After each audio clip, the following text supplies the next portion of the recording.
오늘 우리 주신 하나님의 말씀은 구약성경 사사기 6장 11절부터 16절 말씀입니다. 여호와의 사자가 아비에셀 사람 요아스에게 속한 오보라에 이르러 상수리 나무 아래에 앉으니라. 마침 요아스의 아들 기드온이 미디안 사람에게 알리지 아니하려 하여 밀을 포도주 틀에서 타작하더니 여호와의 사자가 기드온에게 나타나 이르되 큰 용사여 여호와께서 너와 함께 계시도다 하매 기드온이 그에게 대답하되 오 나의 주여 여호와께서 우리와 함께 계시면 어찌하여 이 모든 일이 우리에게 일어났나이까. 또 우리 조상들이 일찍이 우리에게 이르기를 여호와께서 우리를 애굽에서 올라오게 하신 것이 아니냐 한 그 모든 이적이 어디 있나이까. 이제 여호와께서 우리를 버리사 미디안의 손에 우리를 넘겨주셨나이다 하니 여호와께서 그를 향하여 이르시되 너는 가서 이 너의 힘으로 이스라엘을 미디안의 손에서 구원하라. 내가 너를 보낸 것이 아니냐 하시니라. 그러나 기드온이 그에게 대답하되 오 주여 내가 무엇으로 이스라엘을 구원하리이까. 보소서 나의 집은 므낫세 중에 극히 약하고 나는 내 아버지 집에서 가장 작은 자니이다 하니 여호와께서 그에게 이르시되 내가 반드시 너와 함께하리니 내가 미디안 사람 치기를 한 사람을 치듯 하리라 하시니라. 아멘. 성경에는 많은 믿음의 사람들이 등장합니다. 그들 중에는 300명의 용사를 거느리고 미디안 적군 13만 5천 명을 무찌른 기드온도 있고 홀로 850명의 바알과 아세라 선지자들과의 영적 전쟁에서 승리한 엘리야도 있고 어린 나이에 물매와 돌멩이 하나로 3미터가 넘는 거인 골리앗을 쓰러뜨린 다윗도 있습니다. 그 같은 믿음의 사람들을 대할 때면 우리는 한없이 초라해 보입니다. 그들은 우리와 비교할 수 없을 정도로 커다란 믿음과 능력을 가진 사람처럼 보입니다. 그래서 그들 앞에만 서면 자꾸만 작아지는 우리의 모습을 발견하게 됩니다. 그러나 그것은 사실이 아니라 우리의 착각입니다. 성경은 그들에 대하여 다음같이 증거합니다. 야고보서 5장 17절입니다. 엘리야는 우리와 성정이 같은 사람이로되 그가 비가 오지 않기를 간절히 기도한즉 3년 6개월 동안 땅에 비가 오지 아니하고 비가 오지 않도록 기도하였을 때 3년 6개월 동안 땅에 비가 오지 않게 한 믿음의 사람 엘리야도 우리와 성정이 같은 사람, 즉 우리와 다를 바 없는 평범한 사람이라는 것입니다. 그렇습니다. 성경에 등장하는 믿음의 사람들은 우리와 다른 특별한 믿음과 능력을 가진 사람들이 아닙니다. 우리와 다를 바 없는 평범한 사람들입니다. 하나님께서는 특별한 사람을 택하여 특별하게 사용하시는 분이 아닙니다. 하나님께서는 평범한 사람을 택하여 특별하게 사용하시는 분이십니다. 그들에게는 강점도 있고 약점도 있었습니다. 그러나 그들은 약점 때문에 자기 자신에 대하여 비관하거나 절망하거나 낙심하며 주저하지 않았습니다. 자신에게 있는 강점은 적극적으로 활용하며 약점은 나와 함께 하시는 하나님, 나를 택하시고 부르신 하나님, 나에게 사명을 맡기신 하나님에 대한 믿음으로 극복하였습니다.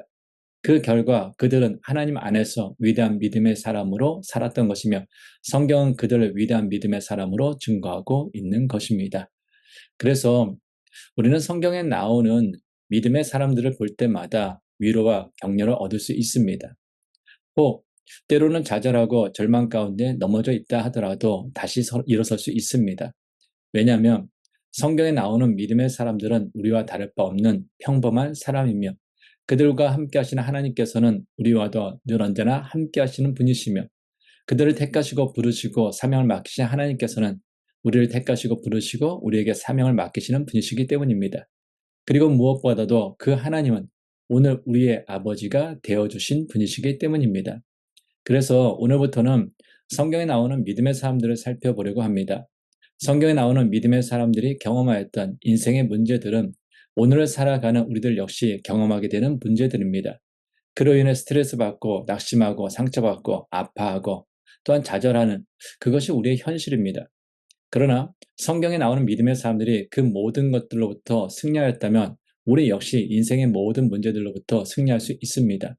이러한 믿음과 기대 속에 함께 말씀을 나누고자 합니다. 오늘은 첫 번째 시간으로 이스라엘의 다섯 번째 사사인 기드온에 대하여 함께 말씀을 나누겠습니다. 기드온은 이스라엘의 다섯 번째 사사로 300명의 용사를 거느리고 미디안의 적군 13만 5천 명을 무찌른 이스라엘의 영웅입니다. 기드온 당시 이스라엘은 미디안에 의해 커다란 어려움을 겪고 있었습니다.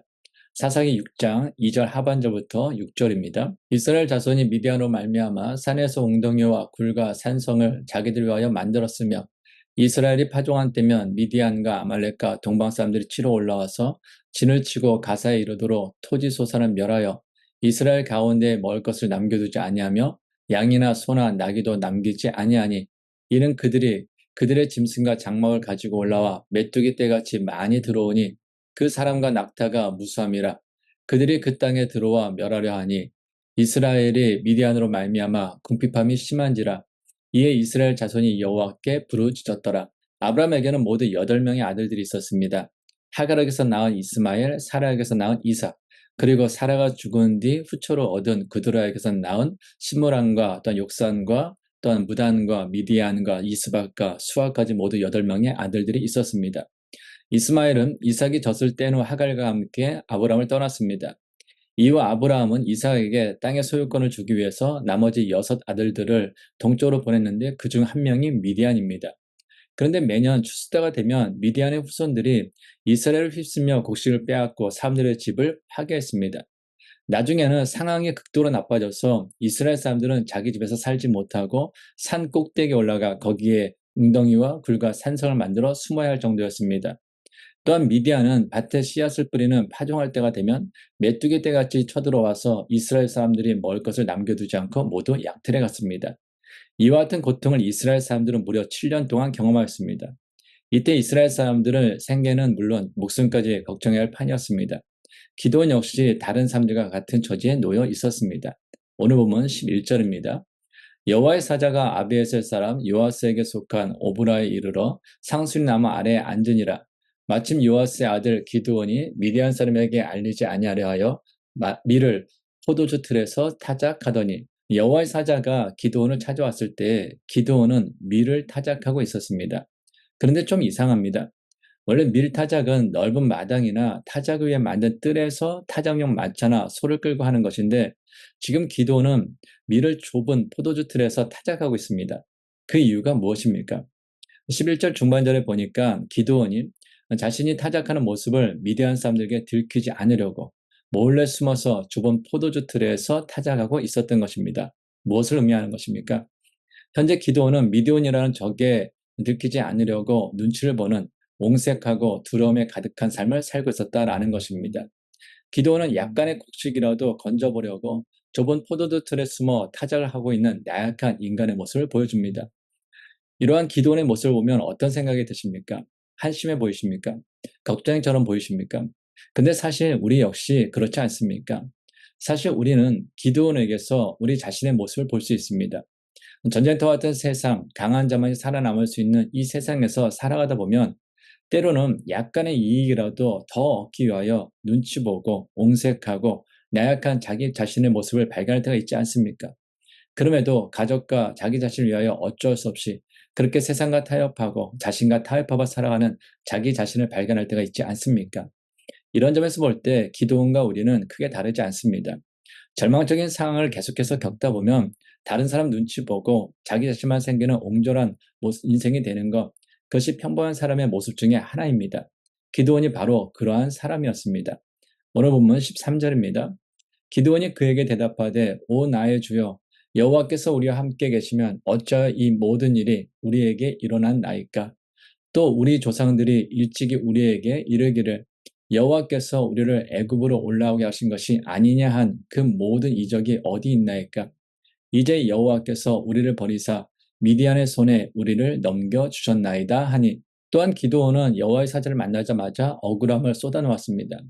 하나님께서 함께 하신다면 하나님께 선택받은 백성인 이스라엘 사람들을 이토록 오랫동안 미디안 사람들로부터 어려움을 겪을 수 있느냐라고 마음에 담긴 울분을 쏟아놓았습니다. 기드온과 이스라엘 사람들은 오랜 고통과 절망을 위해서 하나님에 대한 믿음마저 희미해진 절망감에 빠져 있었던 것입니다. 하나님께서 계신다면 어떻게 당신의 백성들을 이렇게 고통 가운데 있게 하실 수 있느냐라는 것입니다. 그러나 이것은 사실이 아닙니다. 이스라엘이 미디안으로부터 고통을 받는 것은 그들 스스로 자초한 것입니다. 사사기 6장 1절입니다. 이스라엘 자손이 또 여호와의 목전에 악을 행하였으므로 여호와께서 7년 동안 그들을 미디안의 손에 넘겨주시니 사사기 6장 10절입니다. 내가 또 너희에게 이르기를 나는 너희의 하나님 여호와이니 너희가 거주하는 아무리 사람의 땅에 신들을 두려워하지 말라 하였으나 너희가 내 목소리를 듣지 아니하였느니라 하셨다 하니라. 이스라엘이 고통 가운데 있는 것은 하나님께서 그들을 버렸기 때문이 아니라 사실 그들이 하나님을 버렸기 때문입니다. 사사기는 이스라엘의 범죄와 하나님의 징계, 그리고 이스라엘의 회개와 하나님의 구원이 계속해서 반복되는 시대였습니다. 이스라엘이 범죄하지 않았다면 그들이 고통받을 일은 없었습니다. 그러나 그들은 평안할 때만 하나님을 버리고 우상을 섬기고 하나님을 믿지 않는 이방인들과 같은 모습으로 살았기 때문에 하나님께서 그들로 하여금 하나님의 백성이라는 제 자리로 돌아오라고 채찍을 드신 것입니다. 인생을 크게 보면 두 가지 인생이 있습니다. 수리형 인생과 정비형 인생입니다. 자동차도 꼭 고장난 다음에야 수리하는 사람이 있습니다. 그런 사람은 자동차가 고속도로 중간이나 산 중턱에 서면 큰 낭패를 당합니다. 반면 어떤 사람은 평상시에 정비를 잘 해두는 사람이 있습니다. 이런 사람은 돈도 별로 들이지 않고 어려움을 당하지 않습니다. 기도도 신앙생활도 이와 마찬가지입니다. 어떤 사람은 어려움 당한 다음에 수리하는 식으로 기도하고 신앙생활합니다. 물론 어려움을 통하여 다시 제자리를 찾는 것도 매우 지혜로운 일이지만 그보다 더 지혜로운 것은 어려움을 겪기 전에 미리 기도하고 열심히 신앙생활 하는 것입니다. 오늘 본문 15절입니다. 그러나 기드온이 그에게 대답하되 오 주여 내가 무엇으로 이스라엘을 구원하리이까? 보소서 나의 집은 므낫세 중에 극히 약하고 나는 내 아버지 집에서 가장 작은 자니이다 하니 기드온은 여호와의 사자 앞에 나는 가장 약하고 작은 자이기 때문에 아무것도 할 수 없다라고 고백합니다. 계속되는 고통 속에 기드온의 자존감은 낮아질 대로 낮아지고 무기력함에 빠져 있었던 것입니다. 계속해서 사업에 실패하거나 계속해서 시험에 떨어지거나 계속해서 고통을 경험하다 보면은 나는 아무것도 할 수 없는 무능력한 사람이라는 무력함에 빠질 때가 있지 않습니까? 이처럼 기드온은 오랫동안 계속되는 고통으로 인하여서 옹색하고 믿음도 잃고 의심이 가득한 또한 무기력함 속에 빠져 있었습니다. 또한 이것은 미디안으로부터 7년 동안 어려움을 겪어가고 있는 당시 이스라엘 사람들의 모습이었습니다. 그리고 오늘 살아가는 우리의 모습입니다. 특히 고국을 떠나 낯선 땅에서 낯선 사람들과 낯선 말을 하며 이민 생활을 오랫동안 하다 보면 현실한 상황 속에서 경험하게 되는 문제와 어려움을 인하여 때로는 옹색하고 불신앙적이고 무기력함에 빠져있는 자기 자신을 발견할 때가 있지 않습니까? 그것은 옛날 기도원 시대나 과학과 기술이 발달한 21세기를 살아가는 우리들이나 동일합니다. 그럼에도 기도원을 찾아온 여호와의 사자는 기도원을 향하여 다음같이 부릅니다. 오늘 본문 12절입니다. 여호와의 사자가 기드온에게 나타나 이르되 큰 용사여 여호와께서 너와 함께 계시도다 하매 오늘 본문을 통하여 살펴본 것처럼 기드온은 결코 큰 용사가 아닙니다. 그는 계속되는 절망적인 상황들로 인해서 옹색하고 의심 가득한 불신앙적이며 또한 무기력함 속에 빠져 있었던 사람입니다. 그런데 기드온을 찾아온 여호와의 사자는 그를 향하여 큰 용사라고 부릅니다. 큰 용사는 힘센 전사, 강력한 전사, 영웅이라는 뜻입니다. 지금까지 살펴보았지만 어디를 보아서 기드온이 큰 용사입니까? 미디안에 들키지 않으려고 좁은 포도주 틀에 몰래 숨어서 밀타작하고 자신의 잘못을 깨닫지 못하고 오히려 하나님을 원망하는 불신앙적이고 나는 아무것도 할 수 없다고 말하는 무기력하게 그지없는 형편없는 사람 아닙니까? 그런데도 여호와의 사자는 기드온을 향하여서 큰 용사로 불렀습니다. 그렇다면 왜 하나님께서는 이처럼 자신이 처한 어려운 상황으로 인하여서 두려움과 불신앙 가운데 있는 연약하고 나약한 그 기드온을 큰 용사라고 부르시고 택하셨을까요? 그 이유는 그것이 하나님의 방식이기 때문입니다. 고린도서 1장 26절부터 31절입니다. 형제들아 너희를 부르심을 보라. 육체를 따라 지혜로운 자가 많지 아니하며 능한 자가 많지 아니하며 문벌 좋은 자가 많지 아니하도다. 그러나 하나님께서 세상에 미련한 것들을 택하사 지혜 있는 자들을 부끄럽게 하려 하시고 세상에 약한 것들을 택하사 강한 자들을 부끄럽게 하려 하시며 하나님께서 세상에 천한 것들과 멸시받는 것들과 없는 것들을 택하사 있는 것들을 폐하려 하시나니 이는 아무 육체도 하나님 앞에서 자랑하지 못하게 하려 하심이라. 너희는 하나님으로부터 나와서 그리스도 예수 안에 있고 예수는 하나님으로부터 나와서 우리에게 지혜와 의로움과 거룩함과 구원함이 되셨으니 기록된 바 자랑하는 자는 주 안에서 자랑하라 함과 같게 하려 함이라. 아멘. 하나님께서는 평범한 사람들을 택하여 특별한 사명을 맡기시는 분이십니다. 그러나 결코 하나님께서는 혼자 알아서 하라고 내버려 두지 않으십니다. 하나님께서는 항상 함께 하시며 감당할 수 있는 힘을 주십니다. 그래서 기드온을 찾아온 여호와의 사자도 여호와께서 너와 함께 계시도다 라고 말한 것입니다. 성도 여러분, 잊지 마십시오. 하나님께서 우리를 불러 어떤 일을 맡기실 때는 친히 우리와 함께 하심으로 끝까지 그 일을 해낼 수 있는 힘을 주십니다. 하나님은 우리 안에 있는 두려움, 불신앙, 나약함, 무기력함의 산수를 끊어내시고 우리를 큰 용사로 설 수 있도록 도와주십니다. 기도원을 위해 그렇게 하신 하나님께서 오늘도 우리를 위해 그렇게 하실 것입니다. 그러나 기도원이 처한 상황은 자신을 큰 용사로 세워주시겠다는 그 하나님의 말씀을 믿을 수 없는 상황이었습니다. 비록 여호와의 사자가 그에게 여호와께서 너와 함께 계시도다 라고 말했을지라도 기도원은 자기 손에 들려있는 초라한 곡식단과 자신이 몸을 숨기려 했던 그 바위에 좁은 포도주 틀을 쳐다봤을 것입니다. 이와 같은 기도원이 처한 상을 생각해 보면 그가 한 말이 충분히 이해가 됩니다. 오늘 13절 다시 읽습니다. 기도원이 그에게 대답하되 오 나의 주여 여호와께서 우리와 함께 계시면 어찌하여 이 모든 일이 우리에게 일어났나이까? 또 우리 조상들이 일찍이 우리에게 이르기를 여호와께서 우리를 애굽에서 올라오게 하신 것이 아니냐 한 그 모든 이적이 어디 있나이까? 이제 여호와께서 우리를 버리사 미디안의 손에 우리를 넘겨주셨나이다 하니 하나님은 기드온이 처한 상황을 이해하셨습니다. 그렇지 않았다면 하나님께서는 기드온의 믿음 없음을 책망하시며 그를 택하신 것을 후회하셨을지도 모릅니다. 그러나 하나님께서는 기드온의 믿음 없는 그 고백 가운데서도 그의 원망 가운데서도 그의 믿음 없음을 책망하지 않으셨습니다. 여기서 우리가 알 수 있는 것이 무엇입니까? 하나님은 우리의 의심 역시 받아주시는 분이시다라는 것입니다. 신앙생활을 하다 보면 의심이 될 때가 있습니다. 그때 우리의 의심을 표현하기에 가장 좋은 대상은 사람이 아니라 바로 하나님입니다. 하나님은 우리의 의심 역시 받아주시는 분이시기 때문입니다. 그러나 사람은 우리의 의심을 받아주지 못합니다.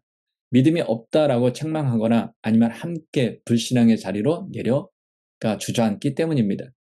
그러므로 의심이 들면 하나님 앞에 나아가 의심을 솔직하게 이야기하십시오. 하나님께서 이해하시고 받아주실 것입니다. 그리고 중요한 것은 하나님은 우리의 의심에 대한 해결책도 가지고 계시다라는 것입니다. 오늘 본문 14절입니다. 여호와께서 그를 향하여 이르시되 너는 가서 이 너의 힘으로 이스라엘을 미디안 손에서 구원하라. 내가 너를 보낸 것이 아니냐 하시니라. 상황은 우리가 생각하고 해석하는 것만큼 사실이 아닌 경우가 많습니다. 때로는 주어진 상황을 오해할 수도 있다라는 것입니다. 대표적인 예가 바로 골리앗이라는 상황을 바라보는 사울과 이스라엘 백성들의 모습입니다. 그들은 3m가 넘는 키에 또한 머리에는 노트구를 쓰고 몸에는 비늘 갑옷을 입고 다리에는 녹각반을 차고 어깨 사이에는 놋 단창을 맨 골리앗을 보았습니다. 그들은 그들 앞에 있는 골리앗이라는 그 상황을 보며 두려움을 느꼈습니다. 그리고 그 두려움은 골리앗은 그 어떤 인간도 이길 수 없는 최강자로 인식하게 하였습니다. 결국 그들은 그들 앞에 있는 골리앗이라는 상황에 맞서볼 생각도 하지 못하고 두려움에 벌벌 떨 뿐 아무것도 하지 못했습니다. 그러나 그들이 생각하는 것처럼 골리앗이라는 그 상황은 그들이 상대하지 못할 정도의 최강자가 아니었습니다.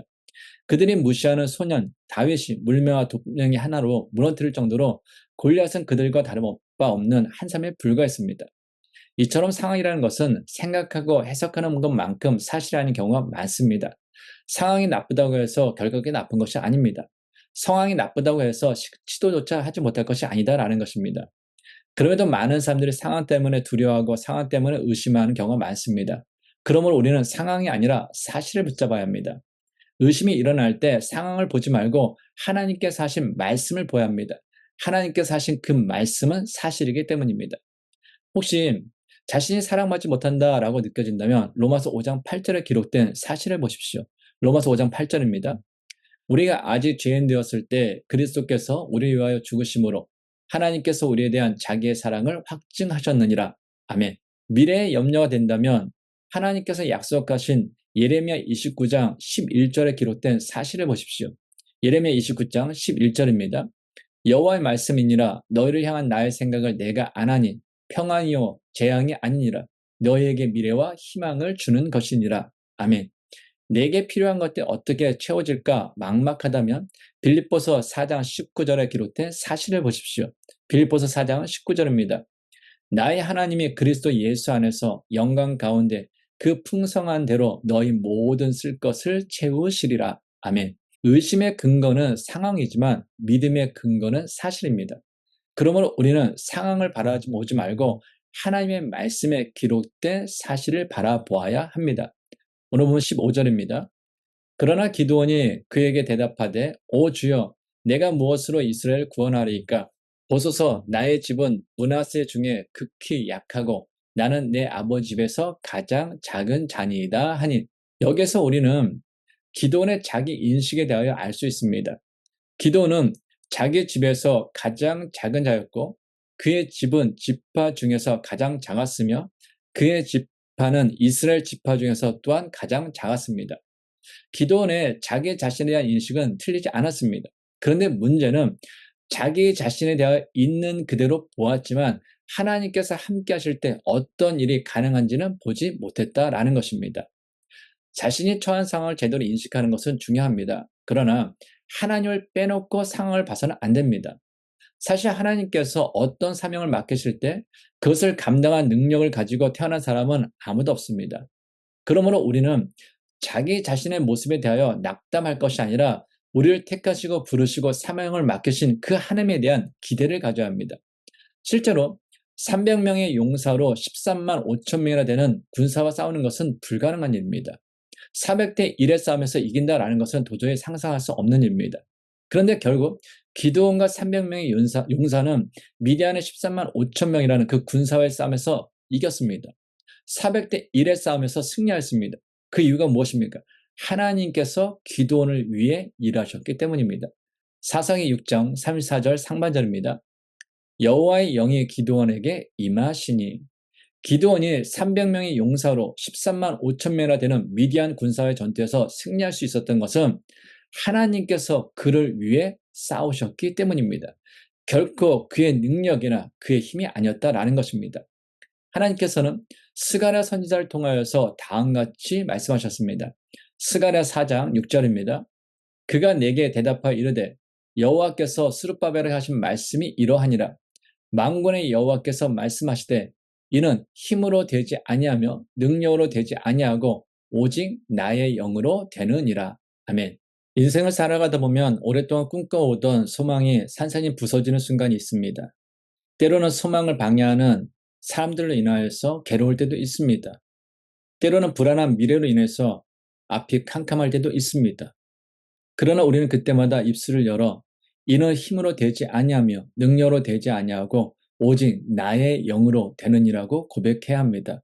왜냐하면 오직 나의 모든 삶은 나의 힘과 능력이 아니라 하나님의 영이신 성령님께서 세워가는 것이기 때문입니다.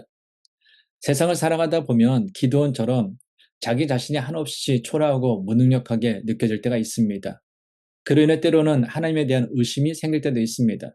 그러나 우리는 하나님의 형상대로 창조된 하나님의 위대한 작품입니다.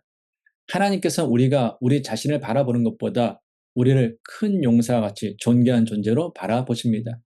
그리고 우리를 택하시고 부르시고 그리스도로서 이 땅에서 살아가기 계신 하나님께서는 항상 우리와 함께 하시며 우리로 하여금 어떠한 상황 속에서도 넉넉히 승리할 수 있는 힘과 능력과 지혜를 주십니다. 그러므로 세상을 살아가다 만나게 되는 장애물에 걸려 넘어지지 마십시오. 우리의 인생을 세우시는 분은 하나님이십니다. 지극히 평범한 우리를 택하여 하나님께서는 큰 용사로 세워 가실 것입니다.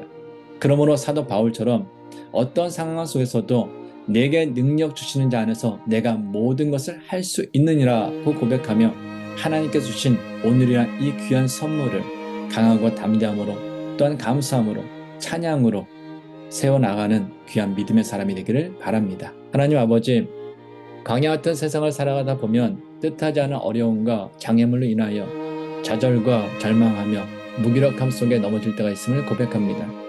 그러나 그때에도 언제나 변함없이 사랑의 눈으로 바라보시며 따뜻한 손길로 위로하시고 안아주시는 하나님을 기억하게 하옵소서. 그리고 항상 함께 하시며 어떠한 상황 속에서도 넉넉히 승리할 수 있는 힘과 능력과 지혜를 주시는 하나님 안에서 어떤 장애물과 상황 속에서도 강하고 담대하며 감사함으로 오늘을 살아가며 승리하는 인생이 되게 하옵소서. 이제는 우리 주 예수 그리스도의 은혜와 하나님의 크신 사랑과 성령님의 교통하심이 항상 함께 하시며 어떤 상황 속에서도 넉넉히 승리할 수 있는 힘과 능력과 지혜를 주시는 하나님 안에서 어떤 장애물과 상황 속에서도 강하고 담대하며 감사함으로 오늘을 살아가며 승리하는 인생이 되기 원하는 모든 성도들과 가정과 세워진 기업 위에 이제로부터 영원까지 함께 하시기를 간절히 축원하옵나이다. 아멘.